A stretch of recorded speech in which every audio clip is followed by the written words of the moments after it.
So it's not. I mean, they're not exactly the same.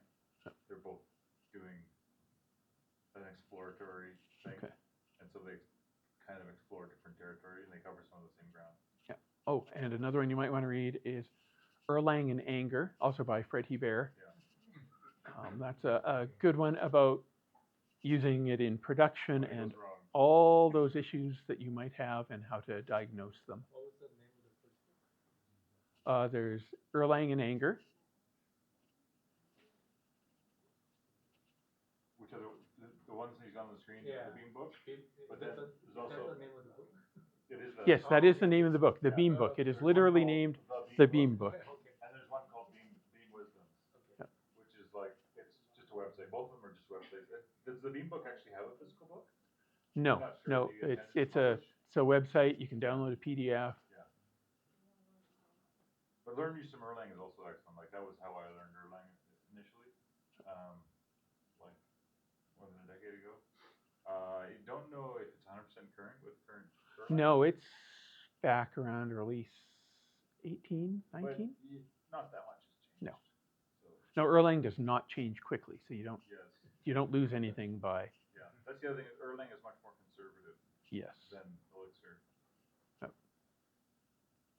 And if anybody needs a talk idea, Lua in Erlang or Lua now in Elixir would be a great talk idea because I don't know anything about Lua other than I've looked at it and they use it in games. So somebody needs to come and give a talk on that. Could someone else do it and volunteer, please? Do you mean Lural? Yeah, so Lural, but somebody just announced Lua in Elixir as well. I don't know if they're really? using Lural. Okay. And they've just written an Elixir wrapper around it, or whether they're just. You can run Lua now with Elixir. I think they just announced like yesterday, I think. Okay. Cool. And then somebody needs to give a talk on Phoenix New, which is Chris McCord's new AI Elixir development Do you mean tool. Tidewave or?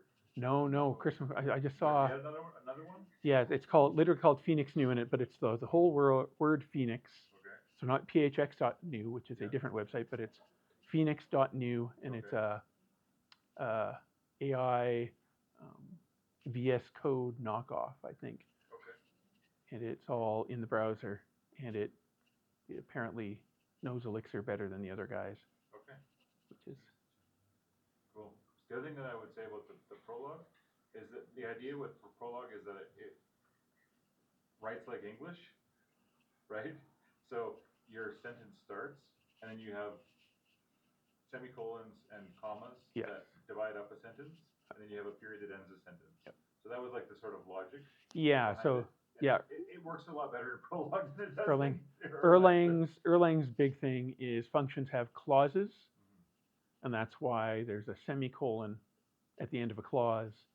There's a period at the end of a function. Yeah. And that's the other thing. Going back between Elixir and Erlang, you forget to put that period on the end, and Erlang hates you.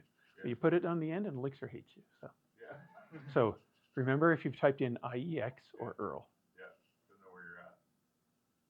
Another thing is that Livebook supports Erlang. So if you want to do Erlang without a lot of work, you can just go look it up in Livebook and then go ahead and type some Erlang and figure it out. And I don't think there are quite as many Erlang releases as Elixir. So, if you fall behind a couple, nobody will notice. Mm-hmm. Anything else? All right, thank you.